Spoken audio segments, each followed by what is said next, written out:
Macam ni, korang panaskan minyak. Saya baru nak tuangkan minyak.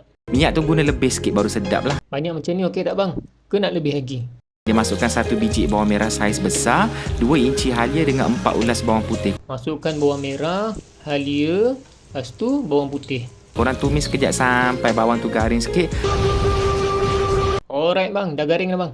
Baru masukkan 1 ekor ayam. Masukkan tongking ayam. Bagian ni sedap, banyak lemak. Lepas tu korang tambahkan garam, gula dengan serbuk perasa awal-awal. Bang, sekejap bang, tunggu sekejap bang.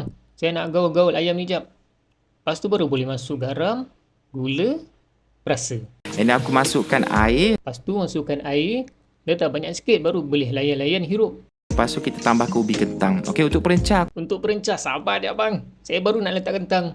Untuk perencah aku pakaikan sup bunjut. Saya tak pernah lagi beli sup bunjut bang. Saya guna 4 sekawan boleh kan?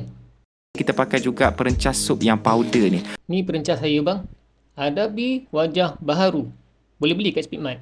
Masukkan sup bunjut tu ni bukan yang santau dalam drama TV tu, bukan. Bukan bang, bukan.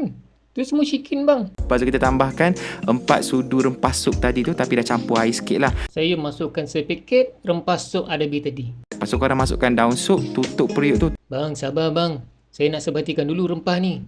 Tenang bang, tenang. Lepas tu, saya tak beli-beli lagi daun sup bang. Jadi saya tenung je sup ni. Tunggulah sampailah ubi kentang tu dah lembut. Saya sambung tenung sup ni bang. Tunggu kata lembut. And dia maknanya dia dah masak lah. Kalau cucuk tu dah okey. Macam ni kira dah ke belum bang? Alamak, hancur pula dah. Kira masak lah ni. Padamkan api, letak lagi daun sup ke atas. Padamkan api. Lepas tu sambung tenung sebab tak ada daun sup. Cili padi dan aku perahkan limau nipis. Letak cili padi. Lepas tu perahkan limau. Gaul-gaul sikit. Lepas tu siap sup ayam dari KA. Siap makanan untuk hari ni. Letak sikit sup atas nasi. Lepas tu cuba rasa sikit. Ulamak. Sedap ni.